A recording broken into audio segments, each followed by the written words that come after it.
नमस्कार छात्रों, जीवन सर की पाठशाला में आप सभी का फिर से स्वागत है। तो उम्मीद है अब तक के जो भी हमारे चैप्टर के ऊपर जो वीडियो बने हैं या क्लासेस हैं वो आप सभी को पसंद आ रही होगी। तो आज इसी क्रम में हम कुछ नया पढ़ने वाले हैं। अभी हमने जो है भिन्न का चैप्टर ख़त्म किया है। वैसे तो ये पार्ट भिन्न का ही होता है, परंतु इसको हम अलग वे में या अलग चैप्टर बना के पढ़ रहे हैं, जिसको हम बोलते हैं बार वाले प्रश्न। बार वाले प्रश्न मतलब पहले तो इसको समझेंगे कि बार वाले प्रश्न होते क्या हैं, बार कैसे होता है। देखिए, मैंने यहाँ पर लिखा है 1/3। आपने कई बार देखा होगा कि इस तरह से कोई नंबर होता है तो उसमें हम भाग लगाते हैं। जैसे मान लो 1 में भाग लगाएंगे हम किसका, 3 का। तो 3 का भाग लगाने पर अब 1 में तो जाएगा नहीं, तो उसके लिए क्या करते हैं, हम दशमलव लगा देते हैं। दशमलव लगाने के बाद आप कितनी भी जीरो लगाते रहिए और भाग लगा देना है। तो कितनी बार जाएगा, देखो 3 3 9, कितनी बार गया, 3 बार गया। फिर वापस एक बचेगा दशमलव, वापस 3 3 9, इस तरह से ये चलता रहेगा। तो इस रिपीटेशन को, जो वर्ड रिपीट हो रहा उस रिपीटेशन को नहीं लिखते हुए हम उसके ऊपर एक डंडा खींच देते हैं, जिसको हम क्या पढ़ते हैं, बार पढ़ते हैं। जैसे आपने देखा होगा कि जैसे 20 है ना, 20 में हम 3 का भाग लगाएंगे, 20 में 3 का भाग लगा रहे हैं तो कितना आएगा, 3 6 18 है ना, सॉरी। तो यहाँ पर जैसे मान लो 20 नहीं लेके अपन 2 में भाग लगा रहे हैं तो 0 फिर दशमलव के बाद कितने भी जीरो लगा दीजिए आप, उसमें भाग लगाएंगे हम 3 6 18, तो कितना बचेगा 2 है ना, वापस 3 6 18, इस तरह से ये चलता रहेगा। तो यहाँ पर क्या हो रहा है, 6 रिपीट हो रहा है तो उसके ऊपर एक डंडा खींच दिया जाता है, जिसको हम क्या पढ़ते हैं, बार पढ़ते हैं। तो उम्मीद है आपको ये समझ में आ गया होगा कि बार या जो एक रेखा खींची जाती है, लाइन खींच रखी होती है, उसको हम बार पढ़ते हैं। और वो क्यों होता है, क्योंकि कोई भी वर्ड जो है रिपीट होता रहता है। मान लो कि कुछ कहीं पर भाग लगाने पर ऐसे रिपीट हो रहा हो 3 2 3 2 है ना, तो वहाँ पर आप क्या दिखेगा, 2 के ऊपर, क्योंकि दोनों रिपीट हो रहा। जो वर्ड रिपीट होता है उसी के ऊपर ये डंडा खींचा रहता है, जिसको हम बार पढ़ते हैं। तो जो रिपीटेड वर्ड होगा उसके ऊपर बार लगा रहेगा। तो आपको बार समझ में आ गया हुआ। देखिए, अब इसके सवालों को जो है हम किस तरह से हल करते हैं या कैसे समझते हैं। तो देखिए, यहाँ पर मैंने लिखा है 2 तरह के होते हैं इसमें, हाँ 2 तरह की चीज़ को समझेंगे। यहाँ लिखा मैंने 0.83, दोनों के ऊपर बार लगा दिया। इधर मैंने लिखा 0.83 और 1 के ऊपर ही लगाया। इन दोनों सिचुएशन को, दोनों कंडीशन को हम समझने वाले हैं कि दोनों में क्या अंतर है। ओके, तो सबसे पहले आपको क्या करना है कि जो भी अंक दशमलव के बाद लिखा हुआ है, कितना लिखा हुआ, 8 और 3, दोनों के ऊपर बार लगा हुआ है, वो दशमलव के बाद वाली संख्या को आपको ऐसे कैसे रख देनी, रख दी। यहाँ तक क्लियर है। अब बटे में क्या करना है आपको, बटे में जितने के ऊपर ये बार लगा हुआ है उतने 9 लिख देने हैं। जैसे 2 अंक पे लिखा लगा हुआ है तो 2 बार 9 लिख देंगे। यहाँ तक क्लियर हो रहा है। क्या करा हमने, 80 दशमलव के बाद वाली संख्या जैसे एज इट इज रख दी, जितनी भी अंक हो उसको एज इट इज रख देना है। उसके बाद देखिए, जितने के ऊपर बार लगा हुआ है उतने बटे में 9 रख देने हैं आपको। ओके, तो यहाँ पर 83 अपन क्या आ गया, अपना 99 आ गया। तो ये अगर ऑप्शन में इसी तरह से दे रखा हुआ हो, जैसे मान लो ऑप्शन ऐसा ही है, तो आपको यही आपका आंसर हो गया। अगर ये कट रहा हो तो इसको काट दीजिए, है ना। पहले बेसिक सा कॉन्सेप्ट, अभी हम सवाल के अंदर नहीं गए हैं, हम पहले समझ रहे हैं कि बार जो लगा रहता है अंकों के ऊपर, उसका मीनिंग क्या होता है, क्या मतलब, उसको कैसे रिप्रेजेंट करेंगे हम। तो देखिए, यहाँ पर मैंने लिख दिया है 83 के ऊपर में 99, यही आपका आंसर है। कोई क्या करना है, जितने के ऊपर बार लगा हुआ उतने बटे में 9 रख देने। अब देखिए इसमें क्या अंतर है, इसमें क्या डिफरेंस है, 83 तो है ही है, ठीक है, इतना तो लिखना ही है। अब दशमलव के बाद या पहले, है ना, जो भी हो, दशमलव के बाद जितने के ऊपर बार नहीं लगा हुआ है वो अंक तो माइनस कर देना है। जैसे 8 पे नहीं लगाया, 8 माइनस कर दिया। पहली सिचुएशन समझ में आई आपको। क्या करा हमने देखा कि एक ही अंक के ऊपर बार लगा हुआ है, एक छूटा हुआ है, तो पूरी डिजिट लिखने के बाद जितना भी अंक लिख रखा है वो लिख दिया। उसके बाद जिसके ऊपर बार नहीं लगा हो वो अंक आपको माइनस करना है। तो जैसे यहाँ पर माइनस कर दिया हमने 8। अब बटे में क्या करना है, कितने के ऊपर बार लगा हुआ है, 1 के ऊपर, तो 1 ही 9 आएगा। अब दशमलव के बाद जिसके ऊपर बार नहीं लगा है, जितने अंक के ऊपर, उतने जीरो लगाते जाना है। जैसे यहाँ 1 के ऊपर नहीं लगा तो 1 जीरो आ गया। मान लो यहाँ पर 283 होता है ना, जैसे मान लो कि क्या होता, 0.283 इस तरह से होता, तो हम क्या करते, हम 283 तो लिखते ही लिखते, माइनस कितना कर देते, 28, और बटे में कितना आता, 9, और कितने जीरो हो जाते, 2 जीरो हो जाते। तो आपको समझ में आ रहा है कि क्या करा हमने। पहली सिचुएशन क्लियर है, बहुत आसान है ना। 83 के ऊपर में 99 कैसे आया, जितने के ऊपर बार है उतने 9 लिख दिए हमने। यहाँ पर क्या करना है आपको, जितने के ऊपर, जिस पे पूरी संख्या को आपको लिख देना जिस पे बार नहीं लग रहा है वो माइनस करनी है, जिस पे बार लगा है उसका एक 9 आ जाएगा, जितने अंक पे लगा हुआ है, एक पे लगा हुआ 1 9 आ गया। फिर दशमलव के बाद जितने अंक पे नहीं लगा हुआ है उतने जीरो लगाते जाओ पीछे। तो देखो यहाँ पर 1 पे नहीं लगा था 1 जीरो आ गया, यहाँ पर 2 पे नहीं लगा था 2 जीरो आ गए। क्लियर है। अब इसको हल कर दीजिए आप। 83 में से मतलब 83 में से 8 गए तो कितना आ जाएंगे 75/90। तो अगर आपके ऑप्शन में यही अवेलेबल है तो यही आपका आंसर है। नहीं इसको काट सकते हैं क्या? हाँ काट सकते हैं। काटने के बाद का ऑप्शन दे रखा है तो इसको आप 5 की डबल से काट दीजिए, आंसर आ जाएगा। तो यहाँ तक क्लियर हो रहा होगा आपको, थोड़ा सा देखते जाइए, आपको आगे क्लियर होता रहेगा। थोड़ा सा कंफ्यूजन हो रहा होगा अगर पहली बार आप इस तरफ के प्रश्न को पढ़ रहे हैं तो या देख रहे हैं तो हमने क्या किया, नॉर्मली रूप में जो है जितने पे नहीं लगाता उतना जीरो लगा दिया। उम्मीद है समझ में आ रहा होगा आपको। तो देखिए बार वाली श्रृंखला में आपको और अच्छे से समझने के लिए यहाँ पर मैंने 2 सवाल लिखे हैं जहाँ से आपको और क्लियर हो पाएगा कि कहाँ पर हम 9 लिखते हैं और कहाँ पर 0 लिखने हैं। तो देखिए इस वाले में दशमलव के बाद जो है 3 अंक लिख रखे और 2 के ऊपर मैंने जो है बार लगा रखा है, ये 1 है, इसके ऊपर बार नहीं है।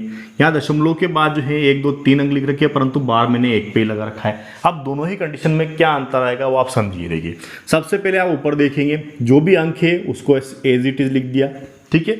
उसके बाद माइनस क्या करना है, जो जिस पे बार नहीं लगा है या यूं कह सकते हैं कि जो अंक रिपीट नहीं हो रहा है, मतलब ये दोनों तो रिपीटेड है, 2 3 2 3 चल रहा होगा, एक रिपीट नहीं है। तो जो रिपीट नहीं है जिसके ऊपर बार नहीं है, डंडा नहीं खींच रखा, जैसे आपको समझ में आए वो उसमें से क्या कर देना है, आपको माइनस कर देना है। क्लियर। ये तो हो गया ऊपर का सोल्यूशन।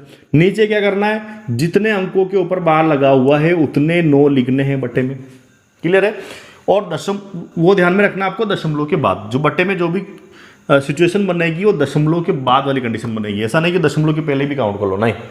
तो कितने के ऊपर लगा हुआ था, 2 के ऊपर, तो दोनों हमने 9 लिख दिए। कितने अंक पे नहीं लगा हुआ है उसका 0 आ जाएगा, 1 अंक पे नहीं लगा हुआ 0, है ना।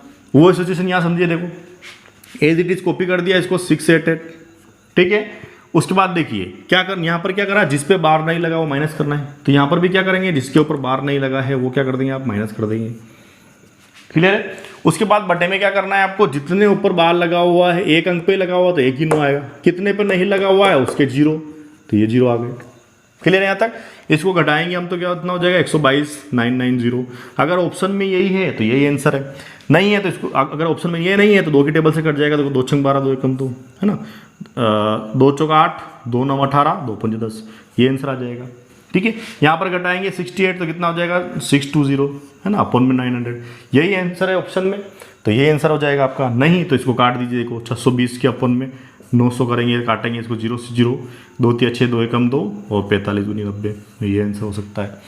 तो उम्मीद है क्लियर हो रहा होगा कि दोनों ही सिचुएशन में इस जो ये बार वाला जो डंडा लगा रहता है इसको हम डंडा बोल लो, कुछ जो आपको समझ में आता है वैसे आप बोल सकते हैं। मतलब ये 2 3 रिपीट है यहाँ पर, मतलब पीछे 2 3 चलता रहेगा, ये इसकी परिभाषा होती है। 6 8 8 का मतलब क्या होगा, इस 8 के बाद नहीं, इस 8 के बाद वापस 8 8 रिपीट चल रहा होगा, इसलिए यहाँ लगा दिया हमने। तो ओके, क्लियर हो रहा है आपके। तो देखिए थोड़ा उस सिचुएशन को क्लियर करते हैं हम। मैंने जैसे मान लो यहाँ लिख दिया 3.47 और यहाँ एक ही जगह बार लगा जाए। मान लो ऐसी कोई संख्या हो कि पीछे साथ साथ रिपीट हो रहा हो। हमारे को कॉन्सेप्ट क्लियर करना है कि जब ऐसी सिचुएशन आ जाए तो हम उसमें क्या करें। देखो इसके 2 तरह से ऑप्शन हो सकते हैं या 2 तरह से आपको जो इसका आंसर या सोल्यूशन मिल सकता है। कैसे, देखो पहली सिचुएशन समझेंगे हम फर्स्ट वाले में कि अगर फर्स्ट में हमारे को ऑप्शन जिस तरह से ऑप्शन नजर आ रहा है वैसे आपको हल करना है। तो देखिए यहाँ पर 3.47 लिखा है ना। देखो पहले क्या करेंगे, हमारे पास पूरे डिजिट को कॉपी कर दिया, ऊपर वाले जो पूरा था उसको कॉपी कर दिया हमने। उसके बाद क्या करना है, हमारे को क्या सिखाया सर ने कि जिसके ऊपर बार नहीं लग रखा है वो माइनस करना है, कर दिया ऊपर। ठीक है, पहले सवाल और इसमें कोई अंतर नहीं अभी तक, ऊपर वाले में कोई डिफरेंस नहीं। नीचे डिफरेंस आएगा। देखो बार कितने पे लगा हुआ, 1 पे लगा हुआ। अब 0 लगाने की बारी है, तो 0 जो हमेशा दशमलव के बाद वाले अंकों को काउंट करना है, दशमलव से पहले को काउंट नहीं करना है। घटाने में जरूर आप ऊपर काउंट करेंगे क्योंकि अब यहाँ पर पूरा डिजिट लिया है तो घटाएंगे भी पूरा, परंतु दशमलव के बाद जब 0 काउंट की बारी आएगी तो 0 काउंट या 9 काउंट जो होंगे दशमलव के बाद ही होंगे। तो देखो कितने पे दशमलव नहीं लगा हुआ, 0 पे नहीं लगा हुआ है, तो यहाँ पर इसको हम घटाएंगे। 7 में से 4 गया तो कितना आएगा 3, 4 में से 3 गया तो कितना आएगा 1 और 3 का 3 और बटे में कितना आया 90। अगर आपका ऑप्शन इस तरह से दे रखा हो तो ये हमारा आंसर आ चुका है। परंतु अगर ऑप्शन इस तरह से नहीं हो और अलग तरह से हो तो उसको कैसे हल करेंगे। देखो 3 दशमलव यहाँ पर 47 और मैंने इस पर बार लगा दिया। क्लियर है। तो देखिए, तो इस 3 को तो छेड़ना ही नहीं है आपको दशमलव से पहले। अगर आपका ऑप्शन अलग तरीके से हो तो 3 जैसा है वैसा ही आ जाएगा। ओके, फिर आपको डंडा खींचना है ना। देखो 47 का 47 लिख दिया, क्लियर है। उसके बाद देखिए किसके ऊपर बार नहीं लगा हुआ है, 4 पे नहीं लगा हुआ है, तो 4 हमारा क्या हो जाएगा, इसमें से माइनस हो गया। ठीक है, क्या बताया सर ने कि पूरी डिजिट लिख दी। ठीक है, ये तरीका अगर ऑप्शन इस तरह से दे रखा हो तो ऐसे हल करना है, ऐसा नहीं दे रखा हो और ऐसे मिश्रित भिन्न में दे रखा है तो आप इसको इस तरह से हल करेंगे। कैसे, 47 का 47 लिख दिया, जिसके बार नहीं लग रहा वो अंक हम माइनस कर देंगे, जिसके ऊपर बार लगा हुआ उतने 9 आ जाएंगे, एक ही पे लगा हुआ तो 1 9, जिस पे नहीं लगा हुआ है उसका कितना आ जाएगा, 0 आ जाएगा। अब इसको हल करेंगे हम तो कितना आएगा हमारा, देखिए 47 में से 4 गया तो कितना आ जाएगा, 43/90। तो ये आपका आंसर रहेगा। अगर आपके परीक्षा के अंदर ऑप्शन में इस तरह से दे रखा है तो ये आंसर आएगा, इस तरह से दे रखा है तो ये आंसर आएगा। ओके, क्लियर है। देखिए छात्रों, तो एक सवाल, अब हम सवाल के ऊपर आते हैं। अभी तक हम उसके कॉन्सेप्ट को समझ लेते हैं कि वो क्या है, सिंगल डिजिट लेके। अब देखो मैंने क्वेश्चन बना दिया, यहाँ पर क्या लिख रही है, 3.36 माइनस 2.05 प्लस 1.33। आप इस चीज़ को समझिए पहले क्या होता है। देखो ये लिखा मैंने 3.36, इसका मतलब ये रिपीटेड कौन से वर्ड है, दोनों वर्ड रिपीटेड है, क्योंकि दोनों के ऊपर बार लगा रखा है तो 3.6 लिख दीजिए, वापस 3 लिख सकते हैं आप, कोई फर्क नहीं पड़ता उससे। देखिए ये प्लस का हो गया, अब माइनस अभी छोड़ दीजिए, आप प्लस का ले लीजिए तो 1.33 दो बार आ जाएगा, क्योंकि दोनों के ऊपर रिपीट जो लग रहा है हमारा बार बार रिपीट हो रहा है। इन दोनों को आप जोड़ दीजिए, 6 और 3 कितने हो जाएंगे, 9, 3 और 3 कितने हो गए, 6, 6 3 9 और फिर 3 और 3 6 और कितना हो गया, 4। अब आपको घटाना क्या है, 2.0505। ठीक है, इसको घटा दीजिए, यहाँ आएगा आपका 9 में से 5 गया तो कितना आएगा, 4, 6 का 6, फिर 4, फिर 6 और यहाँ कितना आएगा, 2.6464। तो रिपीट कौन सा हो रहा है, 64। तो ये आपका आंसर आ गया, अगर ऑप्शन में इस तरह से दे रखा है। ठीक है, तो देखिए अगले सवाल की ओर बढ़ते हैं और इस कॉन्सेप्ट को अच्छे से क्लियर करना चाहते हैं हम, या क्लियर करते हैं इसको हम। तो देखिए इसको सिंपल सा जोड़ना है, मैंने 2 तरीके बताए हैं आंसर देने के लिए। देखो जोड़ना है, आप सीधा जोड़ दीजिए, है ना। 6 6 6 6 डबल रिपीटेड है ना, फिर आपको जो है 2.63 और वापस 63 को रिपीट करना है, फिर 3.666 और 6। इन सबको आपस में क्या करना है, आपको जोड़ना है सिंपल सा। देखिए 6 6 12 और 3 15 का 5 आ जाएगा, हंसी लेख 6 6 12 18 19 का 9 हंसी लेख, है ना। 6 6 12 4 16 का 6 हंसी लेख, 18 19 का 9 हंसी लेख इधर आ जाएगा। तो 7 3 10 2 12 और 1 13। तो आपका क्या आ गया, 13.96। ये जो है आपका आंसर आ गया, है ना। अब देखिए ये आपका आंसर हो गया जोड़ने पे सिंपल। अगर ऐसा नहीं दे रखा है और आपको जो है अलग तरीके से निकालना है तो देखिए पहले सेपरेट डिजिट को, जो पूरे अंक है उनको जोड़ दीजिए। 7 8 9 3 कितने हो जाएंगे, 12। ये ऐसा तो रहेगा ही रहेगा, है ना। 12 तो हमारे ऐसे आएगा ही आएगा। अब क्या करना है, जितने के ऊपर बाल लगा हुआ है उतने 99 लिख दीजिए बटे में, है ना। जिसके ऊपर बाल लगा हुआ है उतने क्या आ जाएगा, 99 आ जाएगा। तो क्योंकि हर समान है इसलिए लघुत्तम नहीं लेना है, तो इन सबको जोड़ेंगे। जोड़ने पर कितना आ रहा हमारा, जो है जोड़ने पर कितना आ जाएगा, 6 3 18 180, 180 6 और 3 9 6 15, 195 के बटे में कितना आ जाएगा, 99। इसको अब हल कैसे करेंगे अपन, 12 तो है ही हमारे पास, 195 में 99 का भाग लगाएंगे तो कितना आएगा, 1.96 अपॉन 99।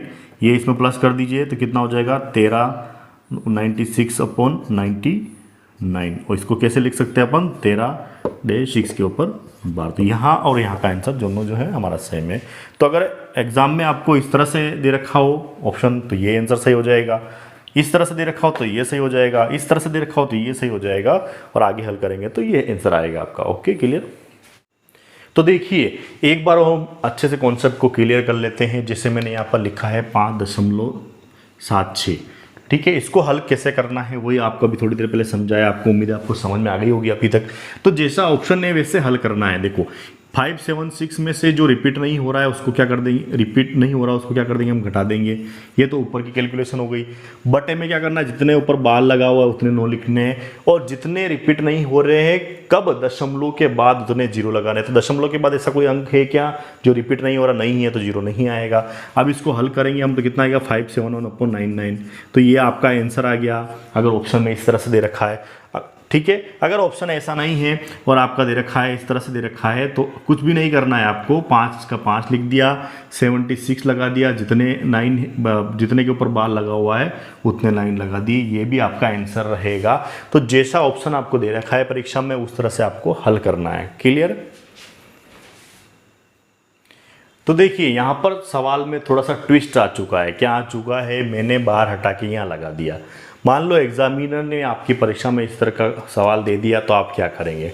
आप सोचेंगे सर ने तो बताया था बाद में बार लगता है, पहले में बार कैसे आ गया, है ना। तो जब भी ऐसी कंडीशन आती है, ऐसा सवाल आ जाता है, तो आपको क्या करना है, जो भी वैल्यू है, अगर प्लस की वैल्यू है तो उसको माइनस में लिखेंगे, और माइनस की वैल्यू है तो काय में लिखेंगे, उसको प्लस में लिखेंगे। कैसे? देखिए, दशमलव से पहले जो भी अंक दे रखा है आपको, दशमलव से पहले 5 दे रखा है, ये प्लस का है, इसको माइनस में ले लीजिए। ये भी प्लस का है, इसको भी क्या करेंगे, माइनस में ले लेंगे। ये प्लस का है तो इसको क्या कर देंगे अपन, इसको भी माइनस में ले लेंगे। क्लियर है? यहां तक समझ में आ रहा है? प्लस की वैल्यू को माइनस में लिख देना है। किसको लिखना है? दशमलव से जो पहले हो उसी को करना है, उसी के बारे में बात कर रहे हैं हम, उसके बाद में बात नहीं कर रहे हम। तो दशमलव से पहले 5 है, प्लस का है, माइनस में कर दिया। 6 है, प्लस का है, माइनस में कर दिया। 4 है, प्लस का है, माइनस में कर दिया। ओके। उसके बाद अगले कोष्टक में आपको क्या करना है, अगले कोष्टक में आपको सिंबल दशमलव के बाद चेंज नहीं करने हैं। तो 73 प्लस का है, 34 भी प्लस का है, और 05 भी क्या है, प्लस का है। क्लियर है? तो देखिए यहां पर आपको क्या करना है, अब इन सबको माइनस की वैल्यू तो जुड़ जाएगी, है ना। अब माइनस में जोड़ के माइनस में ही आएगी, तो 5 और 6 कितने हो गए आपके, 11 और 4 कितने हो जाएंगे, 15। तो ये 15 आपके काई में आ रहा है, माइनस में आ रहा है, काई में आ रहा है, माइनस में आ रहा है। ठीक है, ये एक कोष्टक हो गया आपका। अगला कोष्टक का सोल्यूशन क्या आएगा, देखो सबको जोड़ दीजिए, है ना। 5 और 4 9, 9 और 3 कितने हो जाएंगे, 12, 12 का कितना हो जाएगा, 2, हासिल 1 चला गया। ठीक है, 3 और 1 हासिल का 4, 7 और 4 कितना हो गया, 11। तो ये कितना है, 112। दशमलव कितने के बाद में है, 2 अंक के बाद में है ना। 2 अंक के बाद दशमलव लगा दिया, 1 इधर आ गया। तो ये प्लस की वैल्यू आ गई हमारे पास। तो देखो माइनस के 15 में से 1 प्लस का चला जाएगा, है ना। 1 प्लस का चला जाएगा तो क्या बचेगा आपके पास, तो हमारे पास क्या आया, 1.12। तो ये इस तरह से हो जाएगा प्लस 1.12। इसको हल करने पर क्या हो जाएगा आपका, 14.12। इसका लग जाएगा आपका बार लग जाएगा। तो ये आपका जो फाइनल आंसर रहा क्या रहा, वो 14.12। क्लियर है? तो अगला इसी टाइप का सवाल है। इसमें क्या कर दिया मैंने आपको समझाने के लिए, एक माइनस की वैल्यू ले ली, जिससे हमारा जो कॉन्सेप्ट है अच्छे से क्लियर हो जाएगा। अभी आपको क्या समझाया, दशमलव से पहले बार लगाओ तो ऐसी कंडीशन में क्या करेंगे, प्लस की वैल्यू को तो लिख देंगे हम माइनस में, ठीक है, और माइनस की वैल्यू को लिख देंगे प्लस में। यहाँ तक क्लियर है आपके? उसके बाद दशमलव के बाद आपको कुछ नहीं करना है, जो सिंबल है वही रखना है, कोई चेंजेस नहीं करना है आपको।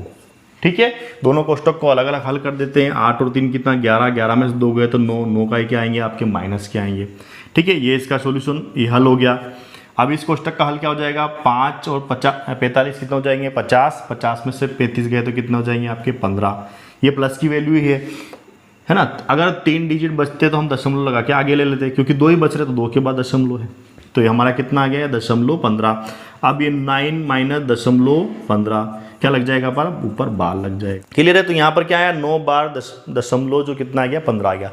तो कुछ नहीं है नया, क्या है, बस आपको इतना याद रखना है कि सिंबल चेंज कर देना है। क्या करना है, सिंबल चेंज कर देना है कि देखिए सभी के ऊपर बार लगा हो, इसलिए वापस हमने बार लगा दिया यहाँ पर। अगर ऑप्शन इस तरह से होगा तो ये भी आपका सही माना जाएगा। तो देखिए क्या करना, प्लस को माइनस कर देना है और माइनस को प्लस कर देना है। दशमलव के बाद वाले को सिंबल आपको चेंज नहीं करना है, तो आपका आंसर आ जाएगा। देखिए बार से संबंधित कुछ और यूनिक क्वेश्चन जो कभी कभी आपके एग्जाम में इस तरह डिटो कॉपी आ जाते हैं, ऐसे पैटर्न ये रहेगा, ऐसे क्वेश्चन आ सकते हैं। तो आपको इसको देख के घबराना नहीं, बहुत ही आसान तरीके से हल करेंगे हम। आपको जो बेसिक समझाया हमने, आपको उम्मीद है अभी तक समझ में आ गया होगा आपको। देखिए हमने इसको क्या करेंगे, यहाँ पर इसको 11 लिख दिया, ठीक है, बटे में क्या आ जाएगा 99, प्लस इसको कितना लग 22, बटे में क्या आएगा 99। ये 99 कहाँ से आ रहा है, अब आपको समझाने की जरूरत नहीं होगी शायद, है ना। उम्मीद है समझ में आ गया होगा। दो के ऊपर बार लगा हुआ इसलिए दोनों आ गए। दोनों को प्लस कर लीजिए, कितना हो जाएगा 33, बटे में कितना आ जाएगा 99, है ना।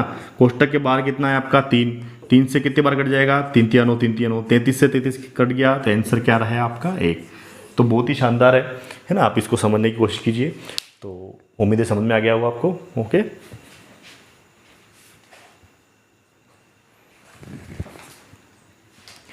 तो छात्रों, ये आज के जो हमारे क्लास थी, उम्मीद है आप सबको पसंद आई होगी। और इसी तरह के वीडियो पाने के लिए आप हमारे चैनल को सब्सक्राइब जरूर कीजिए और अपने डाउट्स कमेंट में ज़रूर लिखिए। अगर आज की इस क्लास से संबंधित कोई भी डाउट्स हो तो वो कमेंट्स में ज़रूर लिखिए और अधिक से अधिक हमारे चैनल को सब्सक्राइब कीजिए और लाइक ज़रूर कीजिए। और अच्छे वीडियो पाने के लिए आप जो है अधिक से अधिक सब्सक्राइब करना ना भूलें। धन्यवाद।